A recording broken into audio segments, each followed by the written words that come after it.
Good evening. My name is Professor Barry Johnson, and I'll be your host this evening for our masterclass with Luretta, Bybee, mezzo-soprano, and bass baritone Greer Grimsley.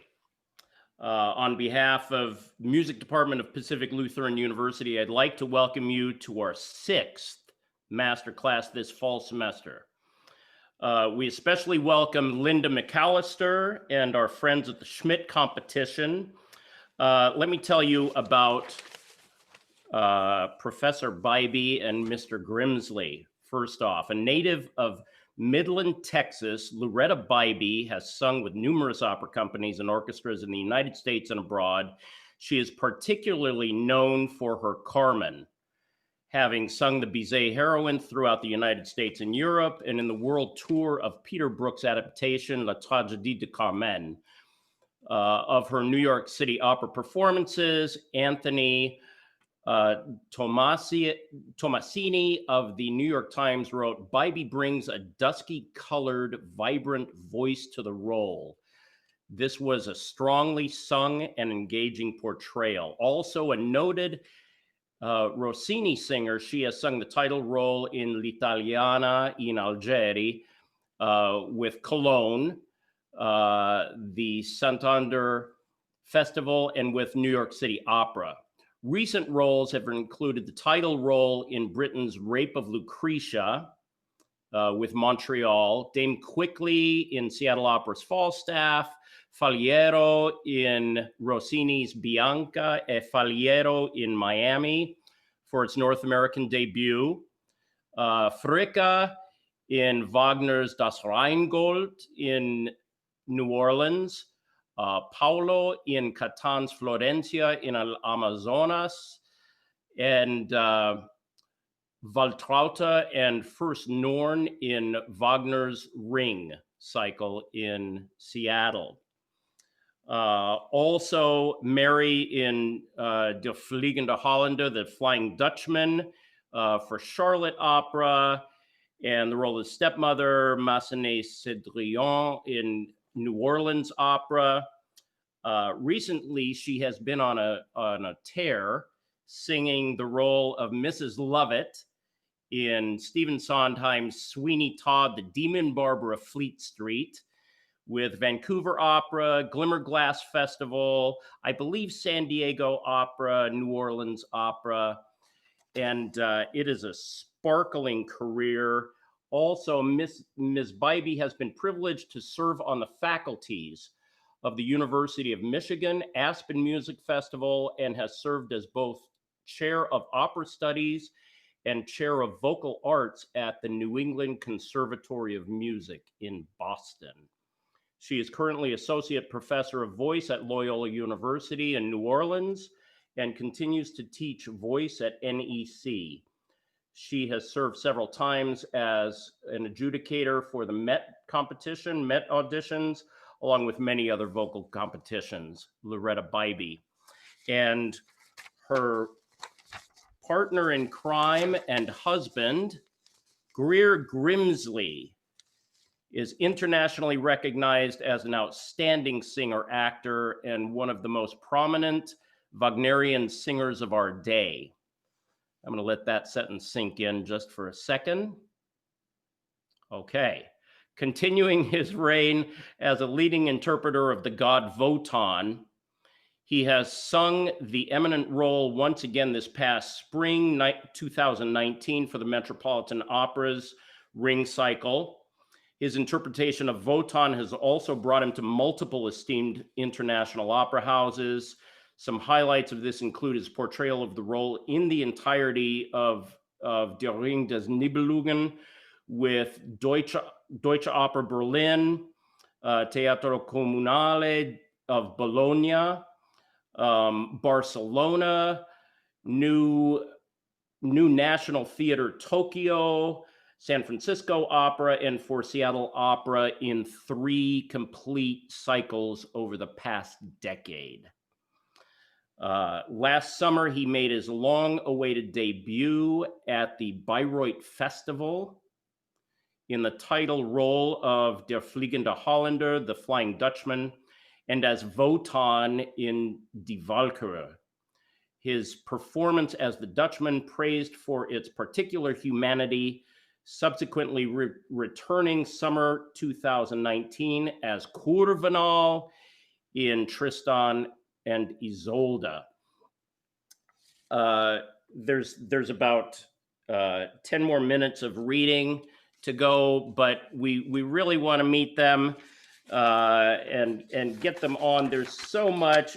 I'll just go down cities and countries. Berlin, Cologne, Oslo, Switzerland, Japan, Scotland, Portugal. Have you had enough?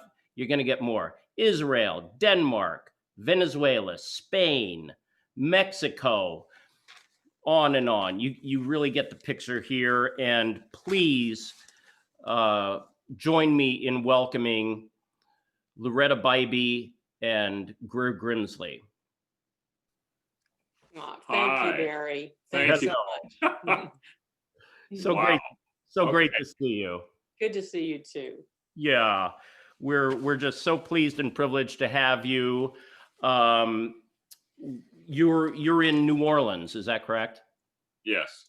Yeah, and Luretta, you're teaching. Greer, are you doing any teaching currently, or? Not currently. I do have, over the summer we taught at this online institute that happened, the Dandelion Institute. And currently, no, we're, as with mostly everyone in the arts right now, we're biding our time and unemployed. I'm teaching. She's teaching. Yes, I gather that. And you're teaching online and doing what we're doing. Yes, exactly. Yeah. Greer, I took a look at you're unemployed, you say, but I took a look at your spring and summer schedule, which of course were canceled. Yeah. And it's Wotan here, Flying Dutchman there, another Wotan here, a Beethoven Ninth, I think, was on it, something like that. Yeah. So there were a lot of things wiped out. Yeah. I know that I know you two from Seattle Opera. Right. We all did a La Fanciulla del West with Seattle years ago, and it was so much fun. And I've sung with Greer so many times.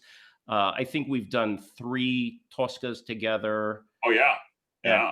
At Seattle. Would you two just tell us a little bit about what Seattle means to you and Seattle Opera in particular? Well, I mean, I have to say, I first knew Seattle as a young boy. My dad was in the Navy, and I was there for the World's Fair, and we lived there in Bremerton, actually. But the next time that I saw Seattle was when Luretta was in War and Peace, and Long time ago. yeah, and you know, and then once I got hired, it was, you know, it became a second home. Yeah. If not our home that we miss very much, you know, while we were off working, and it's very dear. And you know, it's very dear because I think the most amount of people that we know and call friends are in Seattle right now. Yeah. You bought a condo there?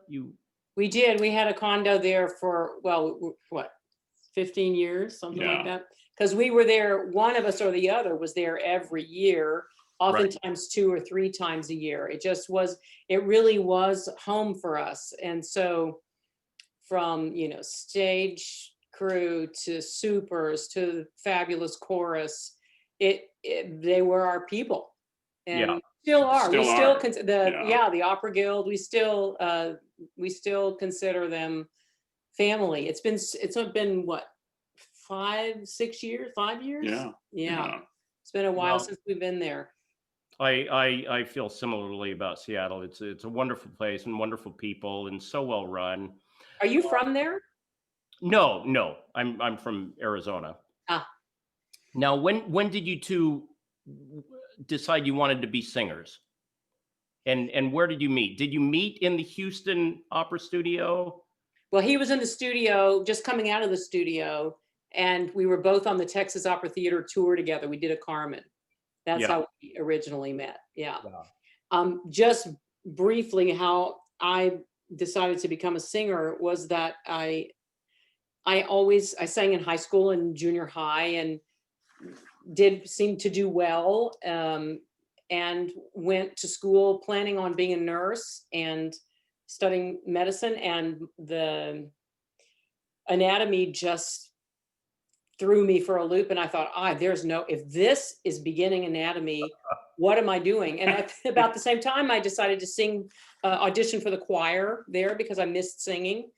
And the faculty happened to be there, and they said, okay, you need to do this. And so I thought, oh boy, somebody's giving me some direction. I'll take it. And the rest is history for me.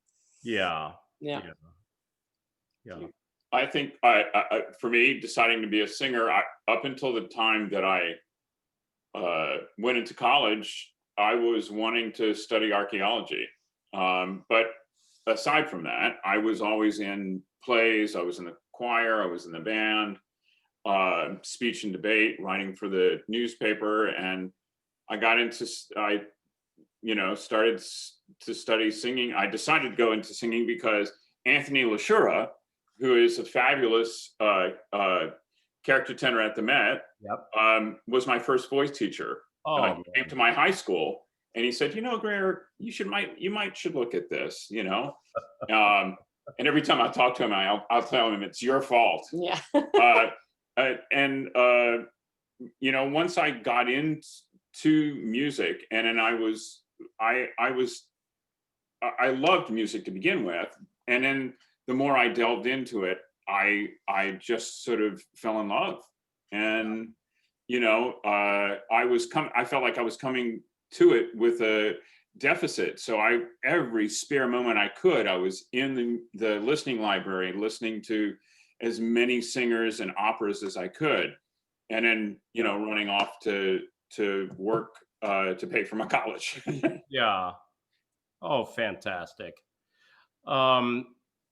Well, we have 4 very excited singers tonight, and we will get to it. We have our first singer up is Ben Axland, and he is a bass. And I will let Ben tell you what he is going to sing. All right.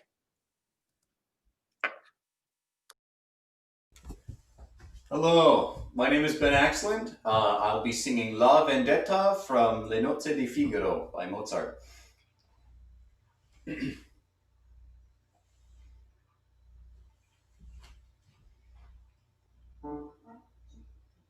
La vendetta, oh la vendetta, è un piacere serbato ai saggi, è un piacere serbato ai saggi. Oblio non te li traggi, oblio non te li traggi, e bassezza e ognor viltà, e bassezza e ognor viltà, e ognor viltà. Con astuzia, con l'arguzia, col giudizio, col criterio, si potrebbe, con l'astuzia, con l'arguzia, col giudizio, col criterio, si potrebbe, il fatto è serio, il fatto è serio, il fatto è serio. Ma credete si farà, ma credete si farà. Se tu il codice dove si volgere, se tu il legge dove si legge, con un equivoco, con un sinonimo, qualche garbuglio si troverà. Se tu il codice dove si volgere, se tu il legge dove si legge, con un equivoco, con un sinonimo, qualche garbuglio si troverà. Qualche garbuglio si troverà, si troverà. Tutta Siviglia conosce Bartolo, il birbo Figaro, vostro sarà. Tutta Siviglia conosce Bartolo, il birbo Figaro, vostro sarà. Il birbo Figaro, vostro sarà. Il birbo Figaro, vostro sarà. Vostro sarà. Vostro sarà.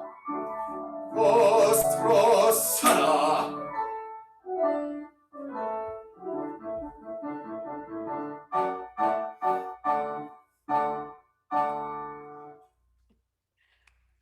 Bravo. Good for you, Ben. Really good. I had forgotten how high this piece is. Oh, yeah. How? And there's, as per usual, there's just no, there's no respite. It just goes and goes and goes and goes and goes. I just want to congratulate you on your storytelling. I think it's that's what it's all about for me, and that's why I'm particularly fascinated with language. And I want to compliment you on the pattern. You did well. I'll encourage you to continue.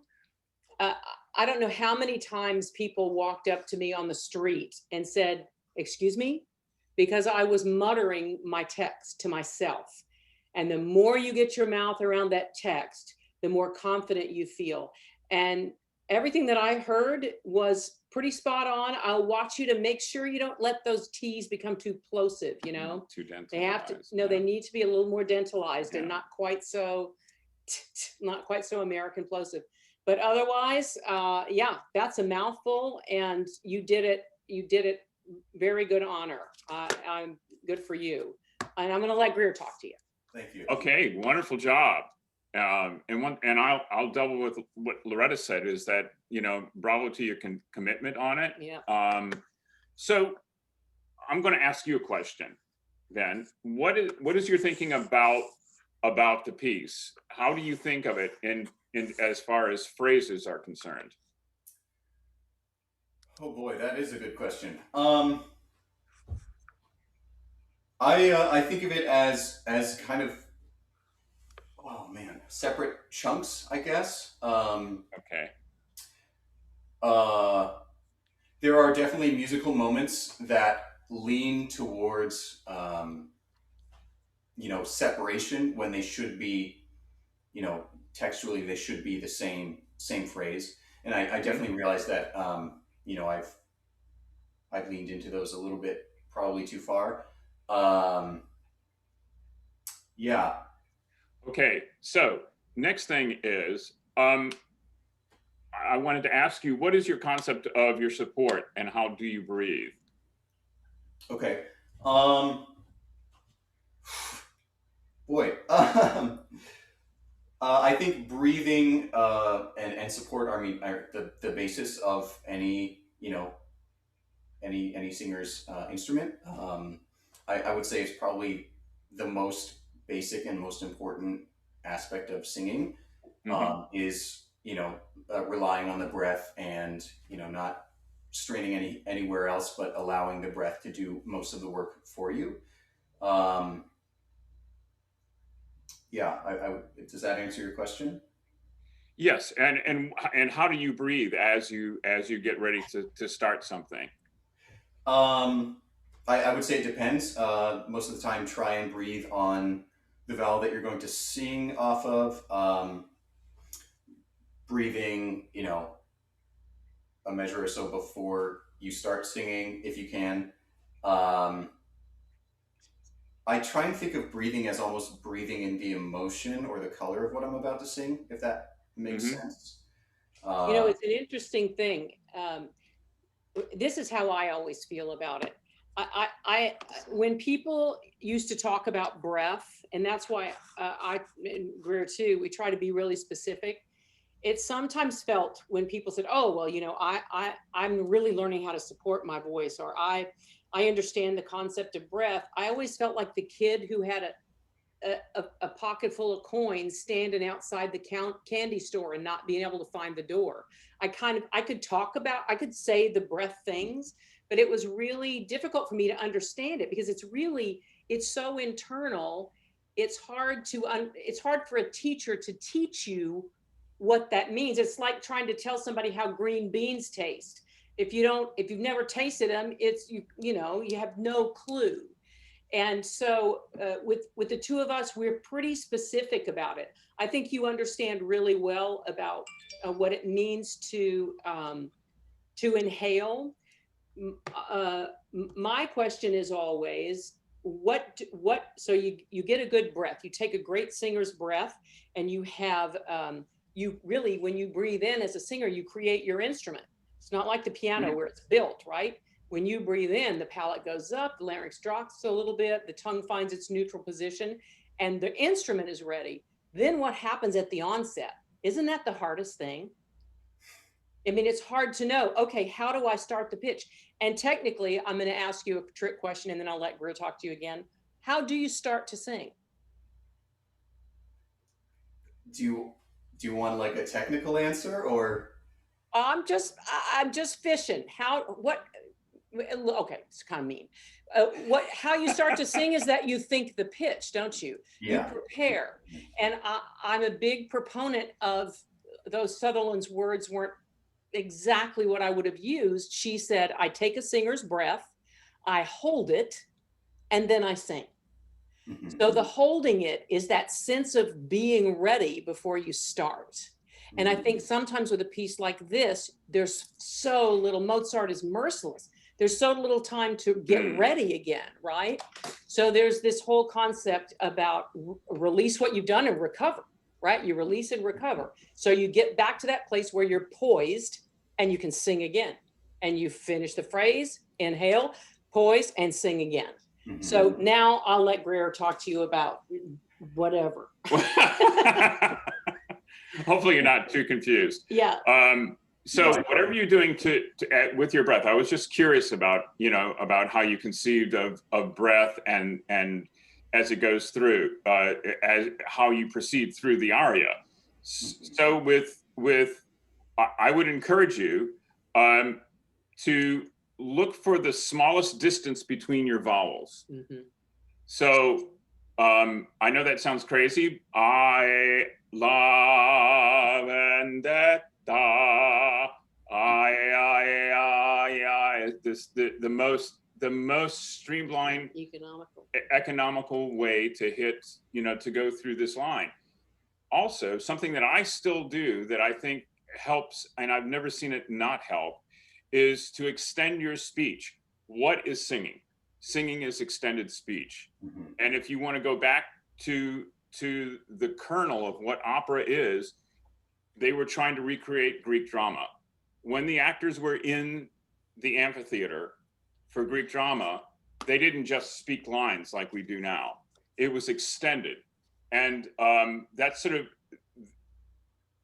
in order for a person to hear what they were saying and understand it. So to practice that, I would say, stretch out, and I'm going to ask you to do this first line, la vendetta, oh la vendetta.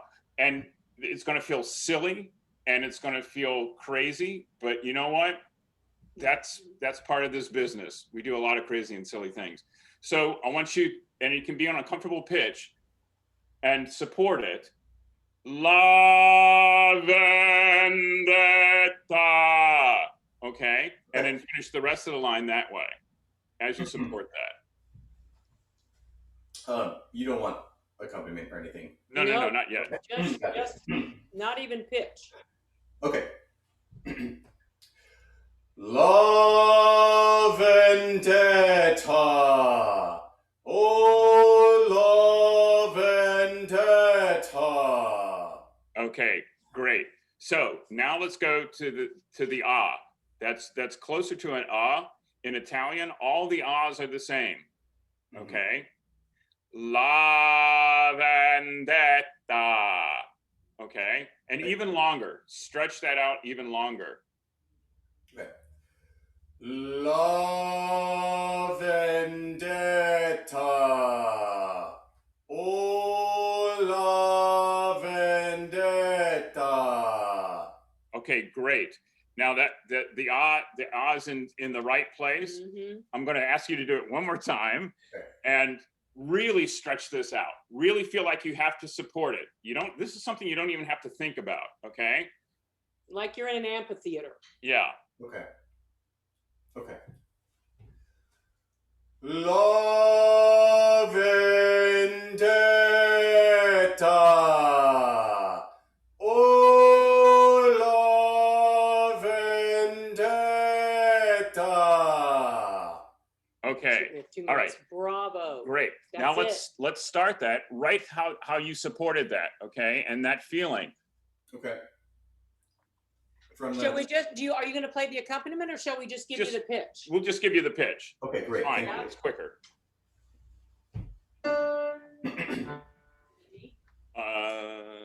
Yes. Yeah. La vendetta. Oh, la vendetta. Good. All right. You got it in the second phrase. Let's start it. La vendetta. Conceive of it as a whole note with that you're supporting for a whole note, but you're dropping in the words. Okay. Okay. La vendetta.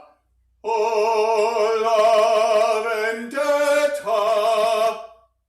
Yeah, that's me. Yes, much better.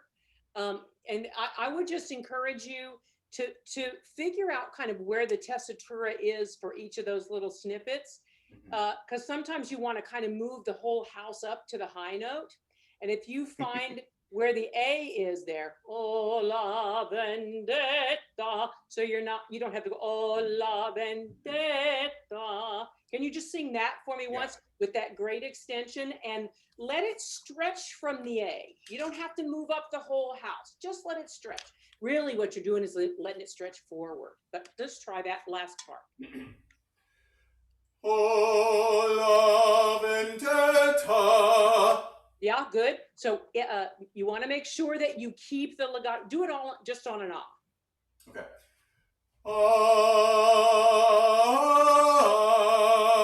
Yeah, actually that's much better. Drop the words in and then we can stop. Oh, la vendetta.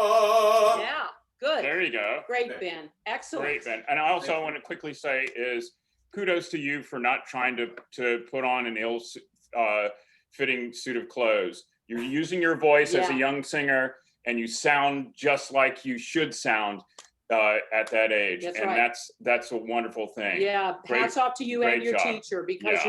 you're not overdoing anything. Stay at it. Great job. Bravo. Thank you. Great. Thank you, Ben.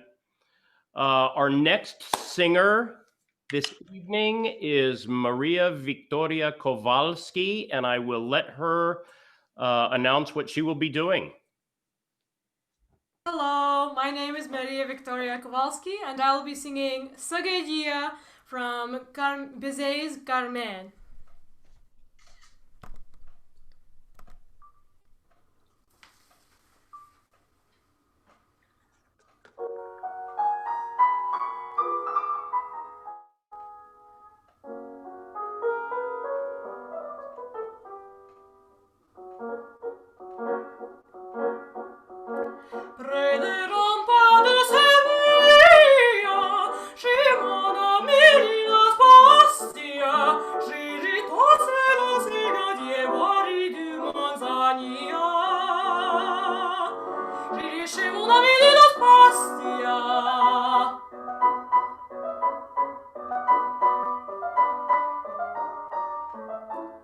Oui, mais tu seras s'ennuyer, et les vrais plaisirs sont de deux. Donc pour me tenir compagnie, j'amènerai mon amoureux.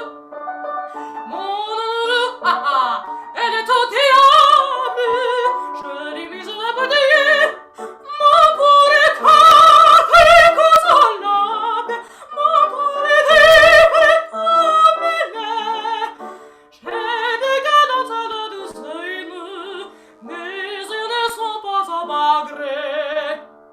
Voici l'enfant de l'ancienne qui vous m'aimez. Je l'ai marié, qui vous m'en amenez à prendre vos arrivées en bon moment. Je ne guère le temps de tendre, car avec mon nouvel amour, près des remparts de Séville, chez mon ami Lilas Bastia, nos doceros la Segadie, barons de Manzania. Tra-la-la-la-la-la-la-la-la, tra-la-la-la-la-la-la-la-la.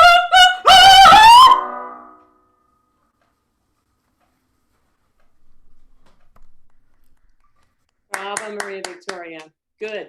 You have the color, you know, Carmen has been over the years cast in many, many different ways. The first singers who sang Carmen were sopranos. I don't know, do you consider yourself a mezzo or a soprano? I honestly don't really know right now. I'm still developing, and so I don't know. Right.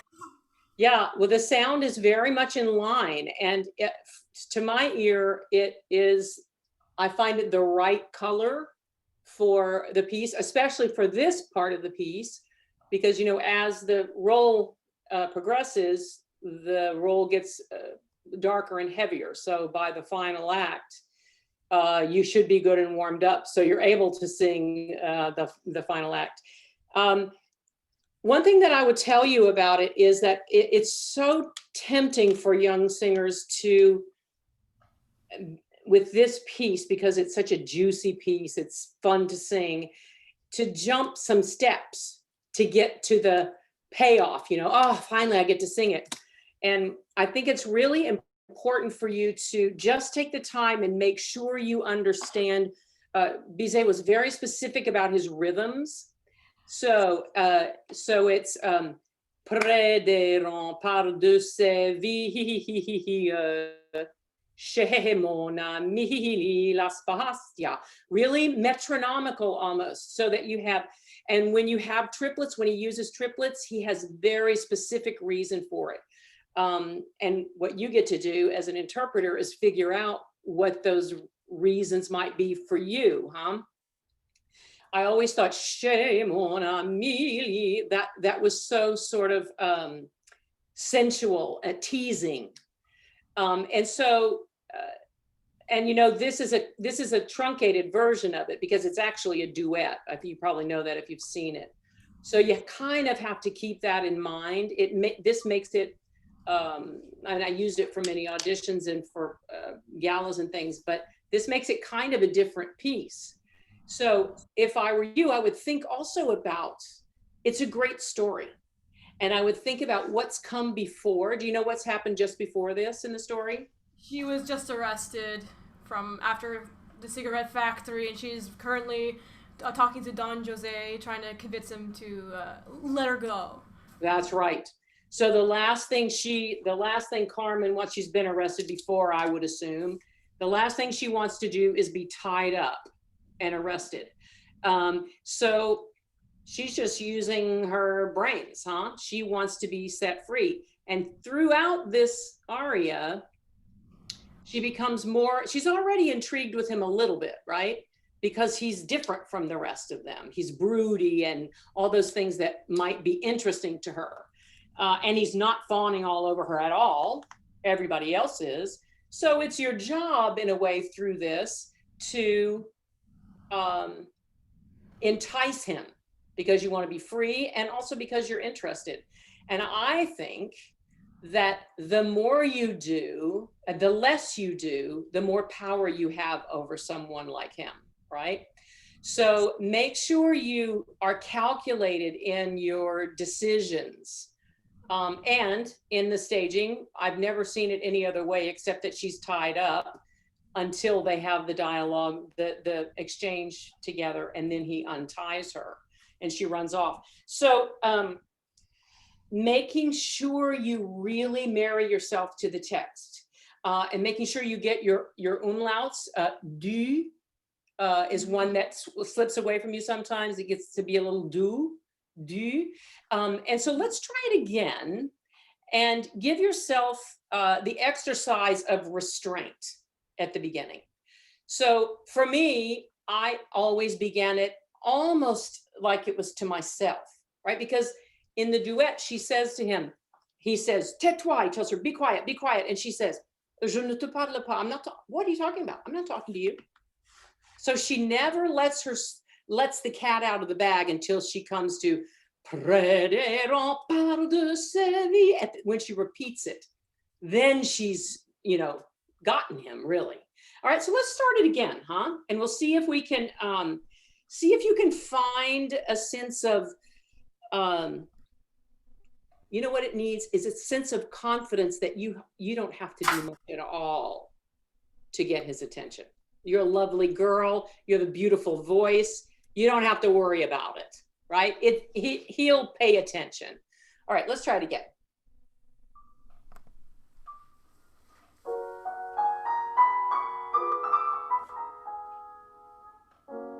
I'm going to ask you to start again. I know this is tricky. So we're going to give you one measure in, but what are your thoughts in the play in? What is she thinking, do you think? I want to get out. I want to leave. You want to get out. So you might be sort of embroiled a little bit on the inside, maybe even a little angry.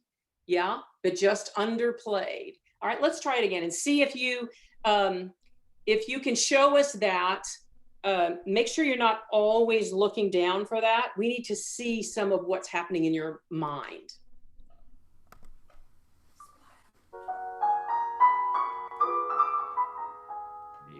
Good.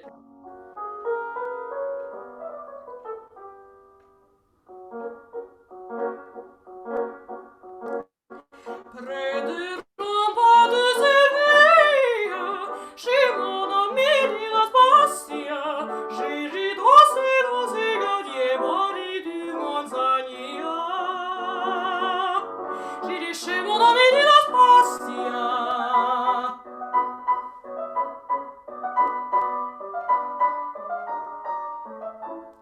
Oui, mais tu seul dans son nuit, et les vrais plaisirs sont à deux. Donc pour me tenir compagnie, j'amènerai mon amoureux. Mon amoureux, ah ah,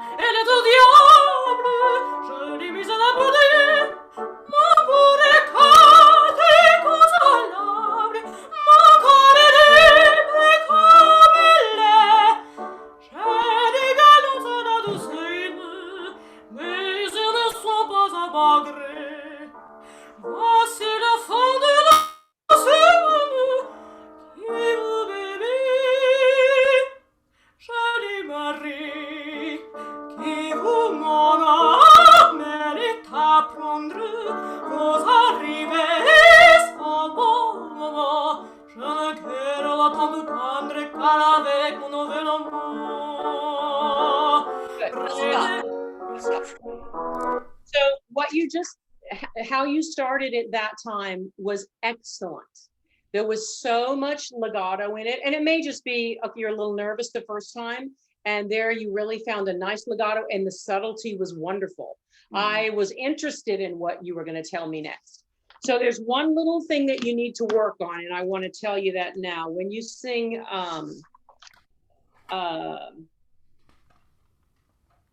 let's see, is it, wait, hit this line right here. Oui, mais tout seul s'ennuie, right?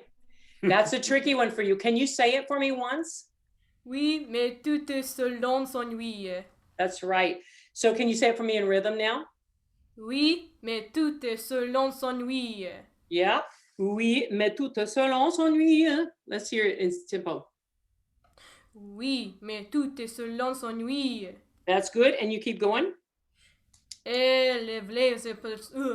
That's the one that's tricky, right? Yeah. Yeah, let's try it one more time. Okay. From Et les vrais plaisirs sont à deux. Et les vrais plaisirs sont à deux. That's good. And then? Donc, pour me tenir compagnie. Compagnie. Yeah, there, that A is a little bit different than the other ones, right? It's a little bit brighter. Compagnie. And then what happens? Je mènerai mon amoureux. It's j'emmènerai. Mm-hmm. Okay. Mon amoureux. Mon amoureux. That's good. And mon amoureux is a little bit more open, thank goodness, so you can get more sound. Can you try that? Can we try that just without the accompaniment? Think you can do that? Can you give me a D major chord for your shirt? Let's see. Yeah. Oui, mais tout seul s'ennuie. Oui, mais tout seul s'ennuie. Hang on. Let's try it again. Oui, mais tout seul s'ennuie. Et les vrais plaisirs sont à deux. Donc, pour me tenir compagnie, j'emmènerai mon amoureux. Absolutely. Yeah. Good for you. And that sounds, have you studied French? Are you working on French? Have you had French diction? No. No French diction. Wow, no French diction yet. You're doing a good job. There are places with the French that you can always tweak. And I would say, like I said to Ben, this piece was one where I in the grocery store, I'd be saying, oui, mais tout seul s'ennuie. No, wait, oui, mais tout seul s'ennuie. And I translated it well enough that I knew what every word meant, so that when she says something, for example, like, mon amour, mon amoureux, my sweetheart, il est au diable, he's gone to the devil, right? Je l'ai mis à la portière, and mon pauvre, and then mon pauvre cœur is a place where you can really, there is very much teasing him. Almost melodramatic it can be if you want. Mon pauvre cœur très consolant. And then he starts screaming at her. What's the matter? I don't understand. Really sort of pushing his buttons, to use an American phrase. Let's try it again do me that center section one more time, because you're this close to getting it really in your mouth. So, yeah, D, oui, mais tout seul. Oui, mais tout seul. Mm-hmm. Oui, mais tout seul s'ennuie. Try it again. Oui, mais tout seul s'ennuie. Et les vrais plaisirs sont à deux. That's really good. That's really good. One thing that will help you with the language is if you break it up. I would work oui, mais toute, oui, mais toute. And then I would do toute selon, selon s'ennuie. And if you put it, this is the deal. It's that important that you take that time to do it. The voice is right. And I have to compliment you on your legato. It is really beautiful. Brava. Good work. Yes. Thank you, Maria Victoria, and thank you, Luretta and Greer. And we also need to thank our virtual pianist, who is Amy Boers. So all these singers are singing with taped accompaniments, which is a whole thing, as we know, for singers. Thank you, Amy. We Yes. know how hard your job is these days. Oh, Yes, yes. Our next singer is baritone Hugh Davis, and I will let him announce what he's doing. Hello, my name is Hugh Davis, and I'll be performing Pierrot's Tanzlied from Korngold's Die Tote Stadt.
Beautiful.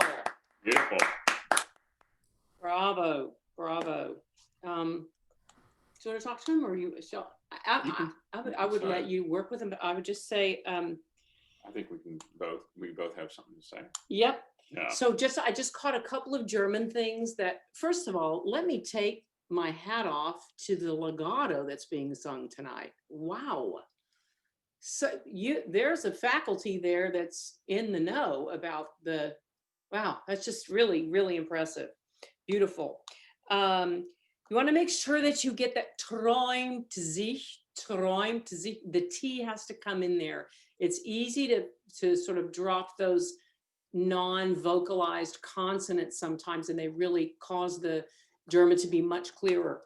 And for some reason, you would say von der Süß, it's Süßen, it's Süßen and Küssen. Yeah, and it could be just the connection, but it sounded like it was vocalized. Süßen, Küssen. I'm sure you didn't mean to do that, but that was one little thing I heard. Yeah.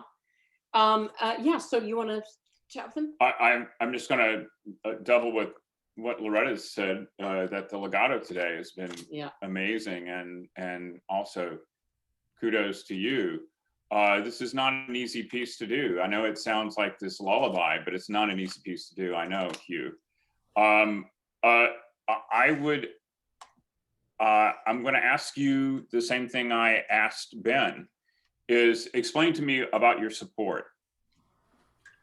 Well, I always try. Oh, there's some echo. Let's see. I always try to inhale on the vowel that I'm about to sing. And, well, first, when I take a breath, I want to make sure that my ribs are expanded and that I'm not clenching my ribs in, which I've had a problem with before in the past. And I want to expand here, sort of my lower rib cage, feel my external intercostals and my internal intercostals going whoop. And this sort of my stomach here, everything gets pushed out because my diaphragm is lowering. I expand here, it's sort of like I have a balloon at the top of my stomach and everything else is sort of flat. And yeah, and then I just let it rip, unless it's something.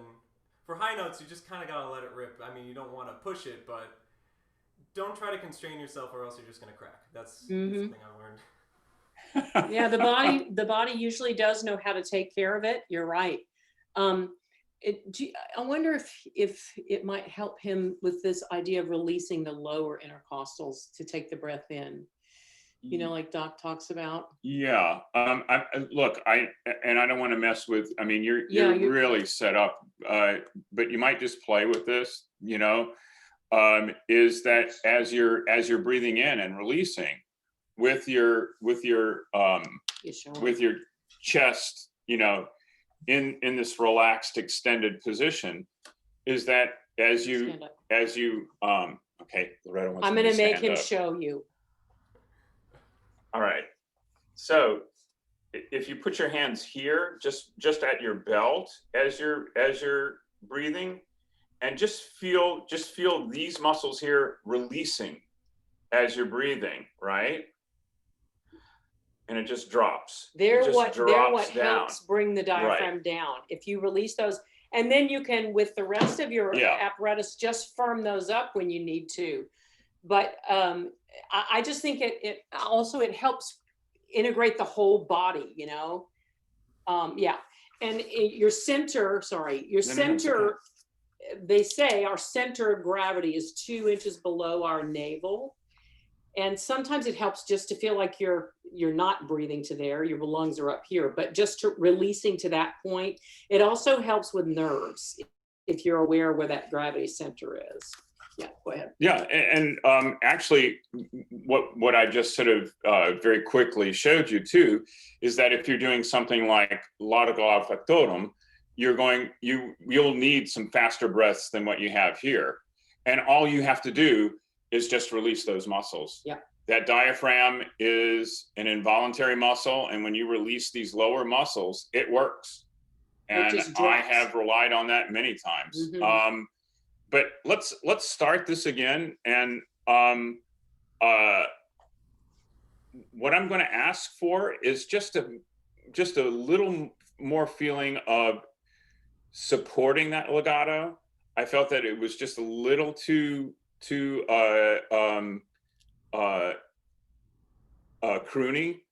Floated a little bit off the body, floated just a little. you know, the first time you say this, look, I know that it's pianissimo. So, but even still, if you're singing this in a theater, pianissimo is usually piano, maybe mezzo forte, piano. even.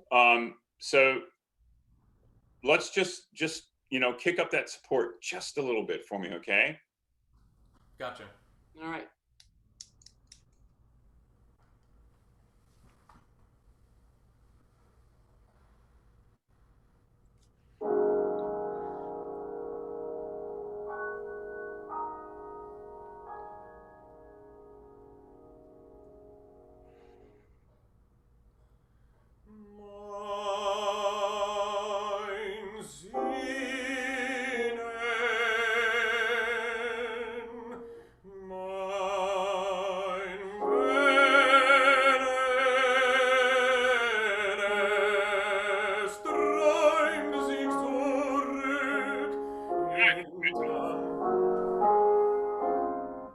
Okay, all right.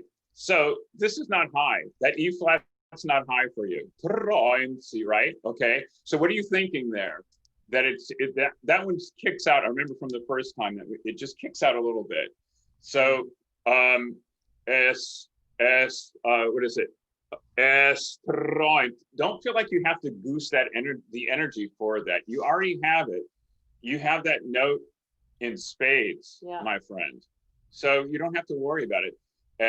Invest the energy in the and just release that vowel. Don't feel like you have to, what is it that you say? Move the whole house up to the E flat. Yeah. Yeah, it's just to continue it. You have such a great line there, especially this time. Really on your body. I would say sing through that E flat. We think that note has to be so precious. Let me tell you, in an opera house, you're singing. Make sure, and also if you want it to be softer, you've got to sing it into your voice first. You can't just immediately sort of pull to the soft place. Sing through that note like you're bowing a cello. You know, don't be gentle with it. I mean, be gentle with it. Bow into the sound. Do it with, he doesn't need the accompaniment, right? No. Mine. Start right there.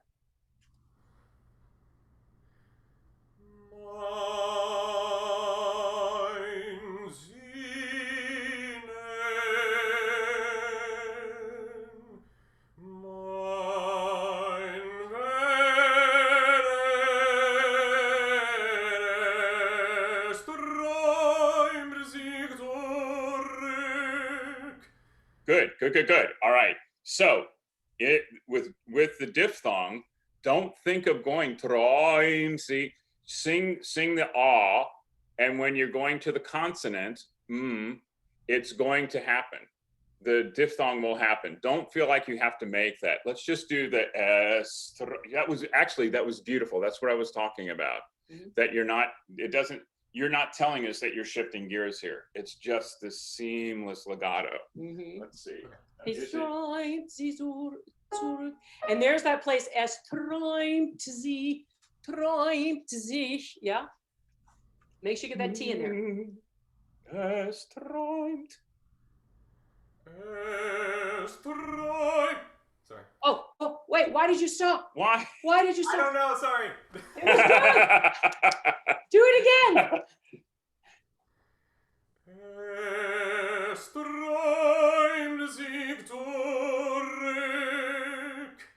Yes. Yeah. Yes, my friend. Yes, you just okay, it's sad that we're just gonna get to work on this one phrase, but let's do it from the beginning one more time. Mine.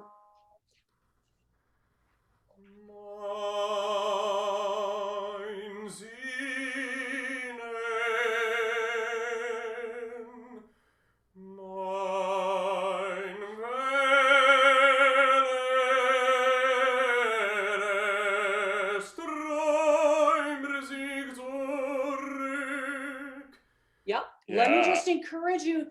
It feels as though you're kind of lifting off at the shoulders. Stay in your body.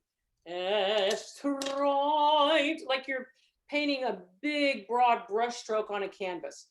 What? Just as I know, I see you, Okay. Barry.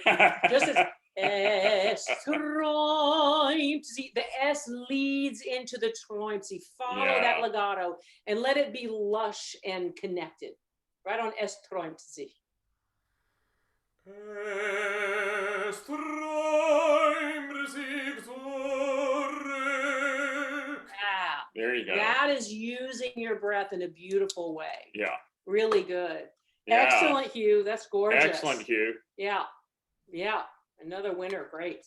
Thank you both so Fantastic. much. Thank you. Thank you, Hugh. Beautiful job. And beautiful job, Luretta and Greer. Love it. We love the technical talk and thank you. Our next singer up is Ben Merrill, bass, baritone, and he will tell us what he will be singing. Thanks, Barry. My name is Ben Merrill, and I will be singing from The Magic Flute by Mozart in Diesen Heiligen Hallen.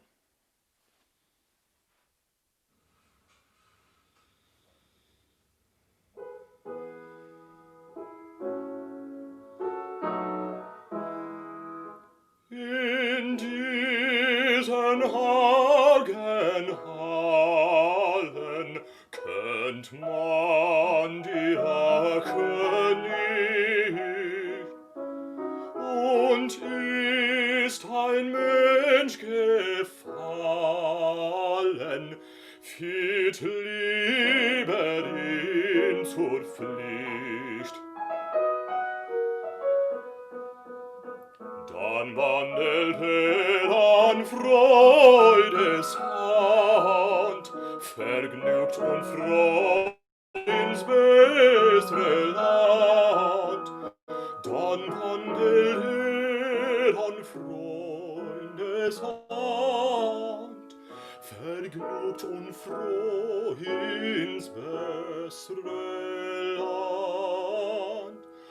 Dann wandelt an Freundeshand, vergnügt und froh ins bessere Land, ins bessere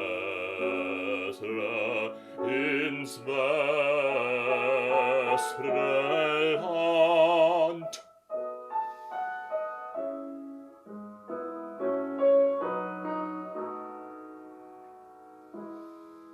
In diesen heiligen Mauern,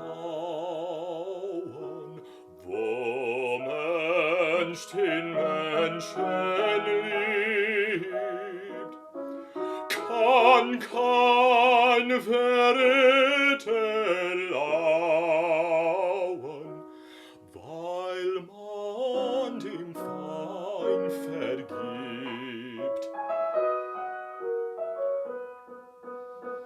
Wenn solche Lehre nicht erfreuen, verdient nicht ein Mensch zu sein. Wenn solche Lehren nicht erfreuen, verdient nicht ein Mensch zu sein. Wenn solche Lehren nicht erfreuen, verdient nicht ein Mensch zu sein. Ein Mensch zu sein.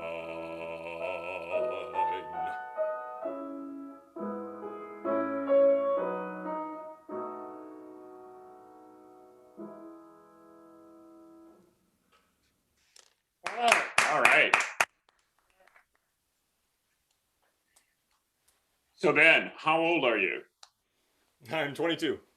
All right. Okay. You must make patience your friend for a little bit, because lower male voices will take a while to sort of come into their own. But this is a great piece to work on, and I'm curious to see actually, before we do that, is tell me how you support. Support from a low breath, intentionally placed throughout the song in many places. So a low breath, and then focusing on, depending on what vowel I may be singing. I try to prepare for certain vowels, some more than others, and then the range of notes as well, if there's a higher phrase or if there's a longer phrase. So support comes from a low breath and in preparation to sing the next phrase. Okay. So how do you conceive going from your low voice to your high voice? What is, I mean, how do you think about that? And then I will tell you what I think would help with that. Great. Yes. Do you mean to say from in one phrase, like an octave scale? Well, in the context of this aria, you have these wonderful tones that you sing in the lower part of your voice, and I'd like to hear more of that color in the upper part of your voice. That's still there. It does, and so I would challenge you to sort of play with this. I don't want you to hurt yourself or anything. But to see, you know, with your support under you, how you can keep that color, you know, all the way through, you know, that you would start in diesen Hagen, the way you sing bum, bum, bum, bum, you know, into that part of your voice. Actually, show him do the octave thing with him. Don't you think that would help? You know, where you sing the octave. Yeah. And he always says this to young basses, make sure that there's some of the lower octave in that upper, is it a B natural? Yeah. Yeah. So you would feel, you know what I mean? Yeah.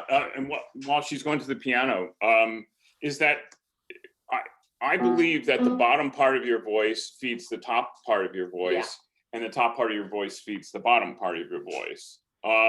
Does that make sense to you? That I've not heard it phrased like that before, but it does make sense. I'm eager to hear more. All right. Yeah, it could be more integrated. So.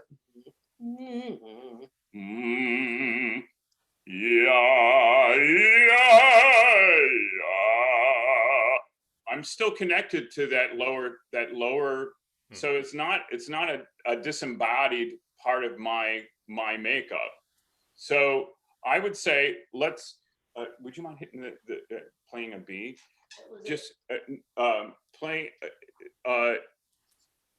to start in diesen heiligen Hallen, and we can just do that phrase, but sing that an octave lower. Okay. In diesen heiligen. Okay. Okay. Could I have that note one more time, please? In diesen Hagen Hallen. Good. All right. Now let's do it in the correct octave. Keep that support going. Also, make sure that you're singing this as if you're supporting. I know there are words on every syllable, on every note here, but it's a great long phrase. It's like you're supporting a whole note, but you're just dropping in these words. Okay. All right. So as you start, you're going to feel the anchor of that lower octave, right? Let's do this too. Let's do. So just go.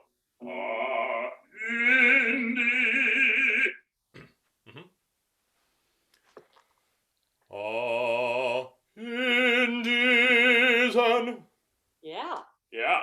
All right. Let's continue that to the end of that phrase. Do the true octave? low octave for me. So start on the low octave and then do the regular phrase. Yes. Okay. Yep.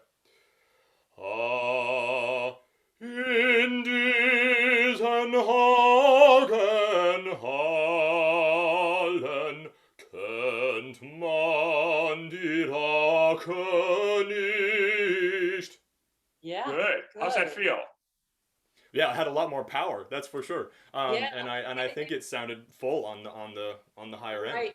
Right. And I would just encourage all young singers that there is a piano marking within the piano accompaniment, but you have to, you've got to sing it into your voice first. Don't rush to the dynamic marking before you feel the connection in the body. And then also dynamic markings we take with a grain of salt because we're singing in big places unplugged. So, so when you feel that low connection to the connection to the octave, that doesn't necessarily mean that you're going to want to sing darkly. You just want to sing with that. It just feels, to me, it always feels like there's an anchor, a connection right to your sternum, right? Because look, that's where you resonate. That's where those low notes are resonating. And you don't want to completely abandon that to go to the top. It's like trying to fly a kite and not hanging on to the string. You know, it just goes. And this way you've got control and you've got, more power, more integration of your sound. So let's see if you can start right on it. And so what I would do is I would just remember the feeling of the lower octave and then start it.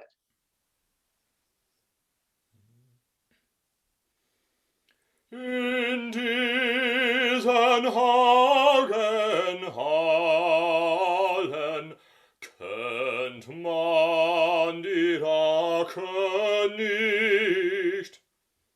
Good. Good. Now I'm curious to see how the phrase that sort of does what we're asking you to do is dann wandelt an. That's also a B natural. Is if you don't mind singing that phrase out of context with what we talked about, just making sure that you stay connected so that your whole voice is sort of this tethered to your bottom voice, but it's not like you're carrying the weight of it. It's a color. Yeah. Okay. Could I get the note one more time so I make sure I get the octave right? Dann wandelt an Freudes Hand. All right. Yeah, man, great. that was great. Do that again. Do that again. Okay.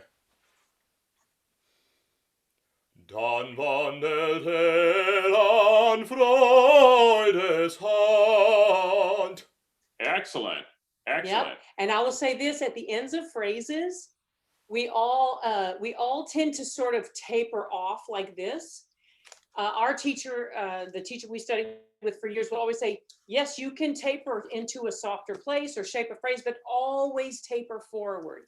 You don't want that thread of voice to ever snap or retreat, right? It's always like, I've got it through the computer and it's just doing this the whole time.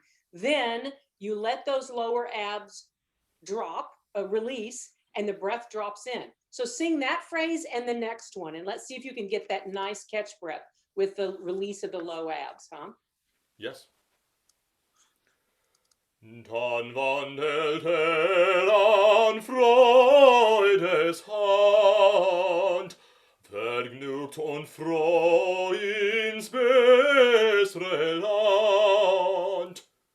Keep going, keep going. Dann wandelt an Freundes Hand. Ben, hang on. So here's a place where I'm assuming this is your music with the double P marked over it? That's right, yes. Yeah, just for us, we would rather hear you connected right now at your tender young age of 22 than really, really soft. Mm-hmm. So let's start that on the F sharp. And make sure you connect. Make sure, just let that be a mezzo forte with a lot of pianissimo feeling inside. Yeah, let's start with the okay. B natural. Second part of that phrase, yeah. Vergnügt. Perfect. Vergnügt und froh ins bessere Land, dann wandelt an Freund. That's great. Yeah. That's great. Yeah. We get in such a hurry. I mean, I have to admit that I, as a teacher, even get in a hurry for dynamics because it's so nice to hear sort of the finished product. but especially for a low voice like yours, it's skipping that. Make sure you're connected. I mean, I would have you sing the whole thing forte, and then we talk about your intention as a storyteller, and that place that you have marked double P will end up being a beautiful piano, for sure. I wouldn't shoot for piano until I made sure I had that connection, which you picked up like that. Yeah. So quick. Yeah. Good for you. Thank you. Yeah. I will also say is that lots of times with young singers, piano causes, when they think of pianissimo, causes young singers. I did it. Yeah, me Luretta too. did it. Causes young singers to come off of their support and their breath. Mm-hmm. And for the time being, you sing it, and then you figure out how to do the dynamic. Yeah. From there, Perfect. without coming away from your power source. Yep. Yep. Okay, great, Ben. Bravi to all Yes. of you. Just Yeah. wonderful. Way to go, Fred. Ben. Good. Thank you so much. Thanks, Ben. And thank you to all the singers Yeah. for fabulous jobs. And we have time now for some questions and answers from questions from the audience. If you could use the chat function, I'll use the first. I'll have the first question. Now, Greer, you were talking about pianissimo singing. Yeah. Now, I've never known you to sing pianissimo, and something, and something, and you also said that it's relative. Right. And you're completely right. Your pianissimo is a lot of people's mezzo forte, let's face it. And also, I have never known you to mark in a rehearsal. And I've always wanted to ask you about it, whether you're working the role into the voice or what your thinking is. Great question. Yeah, that is a great question, Barry. For that, I look at it as a chance to explore. And so, and I also want to know how I'm going to respond in different situations. So if I'm feeling, a little tired, or if I'm feeling a little anxious or nervous or whatever, I want to know how I'm going to respond in that moment. And in rehearsals, that's a great place to try it. Now, I look, and God blessed me with a good set of pipes, and also, I learned how to do that. For me, marking caused fatigue more. It was easier for me to sing and then to figure out to sort of play with the role in rehearsal. And that's what I always thought it was. I did a lot of in high school. I did a lot of musical theater, and we would just explore. We had some great teachers, and I just sort of extrapolated that. I would always look for dramatic moments or a new way to say a line or a phrase, and it's just that's the laboratory. Right. The voice studio is also the laboratory. I think I always give the students permission, and I'm so sorry, y'all, to sort of play and then bring it to the studio and say, what do you think of this? Will this work? And sometimes you go, don't ever do that again to the student, or you go, okay, you've found something here. Yeah. But it's up to us. We have to take the initiative as artists to sort of see what our instrument will do. Right, and that's how you find out. Yeah. It's better finding out then than in performance. Oh yeah. I have a couple of questions here from a couple of folks. In what ways can one relax the face when singing in a higher vocal range? Okay. Well, I mean, what does the face really have to do with singing anywhere? I mean, you use. I always hope that the face is a bit of a blank slate so that the story can come through on it. I think there are certain adjustments you might have to make to modify, perhaps, to make sure you're not going too wide. But otherwise, this is all just loose and malleable. Jaws grease right here, ready to unhinge if it needs to. And then words are formed here. Just simple, clean. Yeah. I would also suggest that if you're feeling like you're using any facial feature to support or what you think is supporting the sound, and sort of check that. Yeah. A lot of people will use facial expressions, eyebrows, and locked jaws or whatever to try to support the sound, and that's not where it's supported. Right. Mirror will Yeah. help, and Yeah. that's what your teacher's there for, to watch for those things, for sure. Right. We have another question for both of you. How do you build up your stamina for a ring cycle? Do you have a process that is different from your everyday norm? Okay. I don't really even count, because my parts in the ring didn't take that kind of stamina, but I watched this stamina work, so take it away. Well, I think you always look, singing wise, I think I learned bel canto technique, and my teachers drummed into my head that you're always looking for the most economical way, not unsupported, but the most economical way to sing a phrase. It costs you the least to sing the phrase, and you're looking for the most amount of product for the phrase. And that usually comes through real connection to the body. Yeah. He uses this great phrase, and I quote him all the time. He says, "I do the best I can to roar from the quiet place." Right? So the body is firm and quiet, and then the sound can go without drag. Yeah. Right. And I'm just, I've sort of refined my, when I've worked with younger singers, is also to talk about releasing the sound as opposed to placing it someplace. You have everything set up, and it's about releasing to the audience. That's truly what we're doing, is that we're releasing that sound. Yeah. And when you're trying to do something, there's a Zen proverb that says the more you try to do something, the further away from it you get. And I've done that as well. If you're trying to sing loud, you're not going to get there.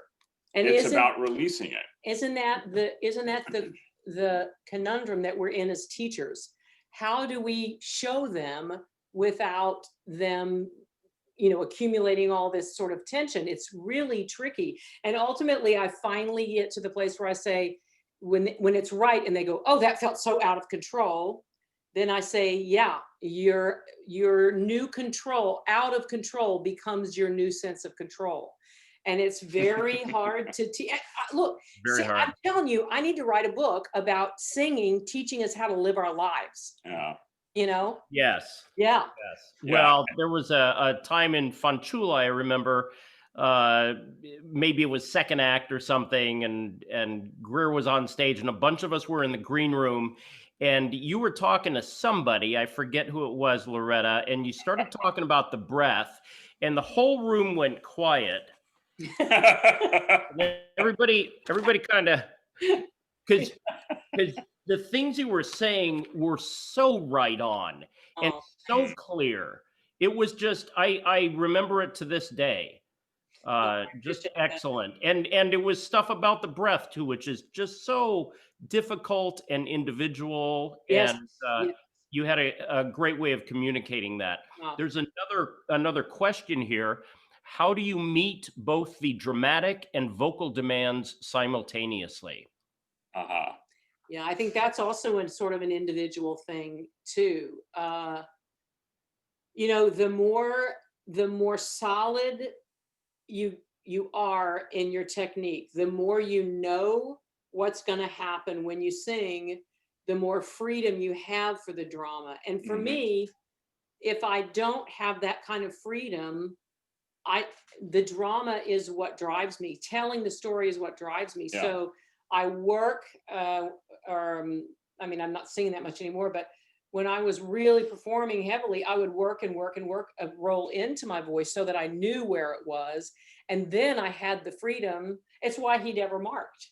It's the exact same thing, right?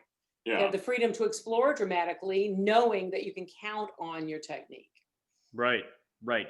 I was going to ask, do you ever catch yourself thinking about technique on stage? Mm. That's a good question. The only time I think about technique is if I'm a little under the weather.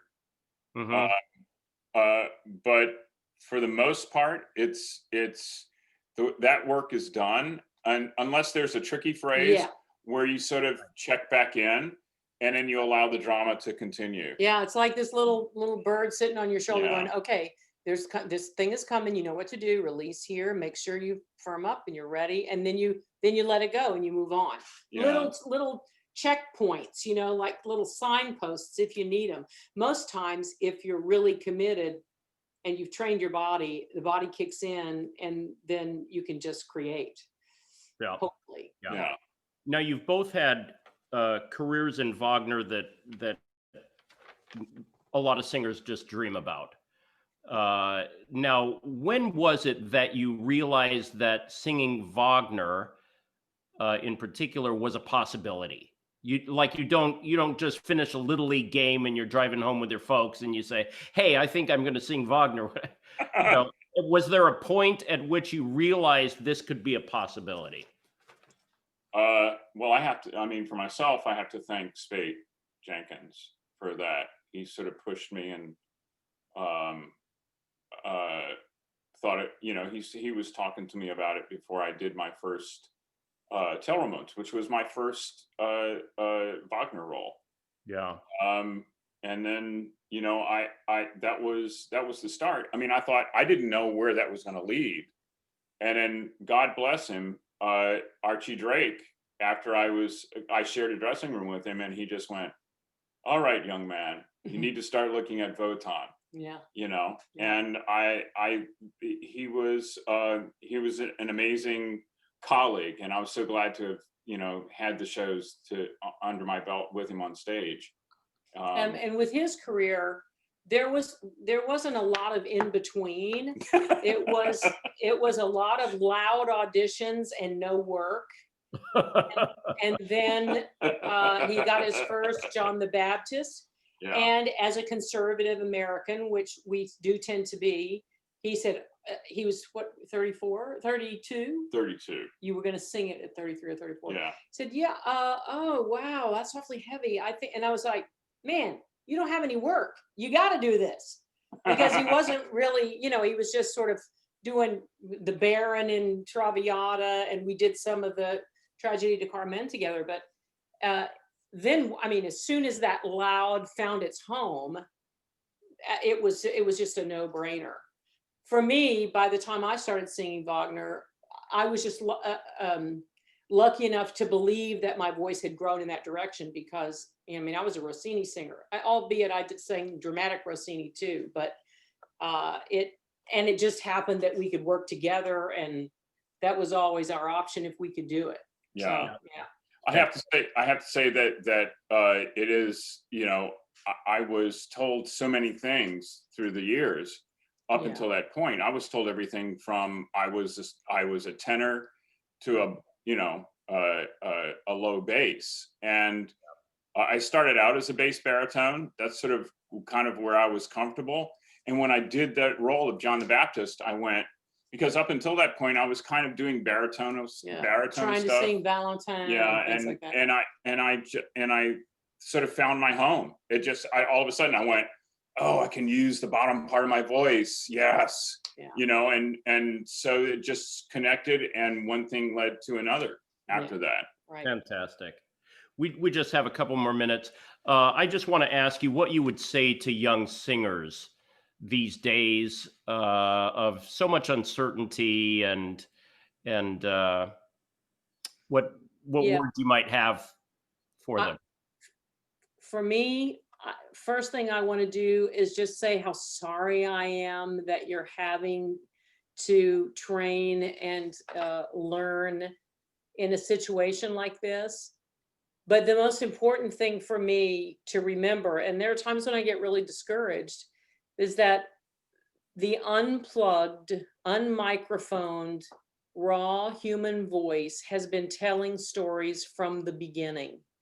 Nothing, wars haven't stopped it, storms, pestilence, the last pandemic, nothing stops the need for us to hear the unplugged, experience, feel the unplugged human voice. It will go on.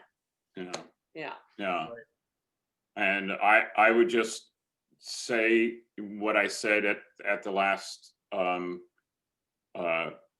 Valkyrie that I did in Stockholm before we closed down, is to them, to the young singers, take heart, because the world will be right again. Yeah. And we will sing again. We will be together again. It's going to take, it'll take a little while. But it's a marathon right now. And, we're about halfway through, and it's going to be, it will, people need music. Humanity needs music. Yeah. And singing and performing. Live. Too. Yeah. Live. It's our connection to humanity. But in the meantime, there's a Rheingold in Minnesota that they're going to stream for 2 weeks that Greer was in, and they've made it 3D. Yeah. So you just have to click on the link, and I think you have to buy the donate, glasses or something. Yeah. But it's the one thing, I'm not big on watching opera online, but this one I didn't get to see the production, and I want to see what they've done to make it 3D. That'll be cool. Yeah. Is that Minnesota Opera? Yeah, Minnesota Opera. Yeah. They've repurposed this, and it was broadcast on the radio, and then they did a really good dress rehearsals archival tape, and the director has been working on it for 2 months now, and they're doing 3D. Creative guy. Yeah, he's a really creative guy. I love this production. Sort of a futuristic kind of thing. It's cool. And I'm after him to do the rest of the operas. Yeah. So knock wood. Yeah. Well, great. Well, thank you both so very much. We are so fortunate to be able to get you, and it's just been a thrill to hear what you've had to say, and just to hear you talk about the nuts and bolts of singing and your encouragement. And thank you so much, both of you. And thank you to our singers tonight, and to Amy Bors. And yes, it was a great showing. Fabulous faculty there. Yeah. I was hoping for a hole in the faculty so I could come join you. Well, maybe we'll talk. I don't know. You guys are doing a great job. How wonderful to see you. So good to see you. You're making me miss Seattle even more. You are. Oh, I miss you guys. Yeah. You guys be well. Okay, you too. Okay, thanks take so care. much. Bye, Barry. Thank Bye. you. Thank you.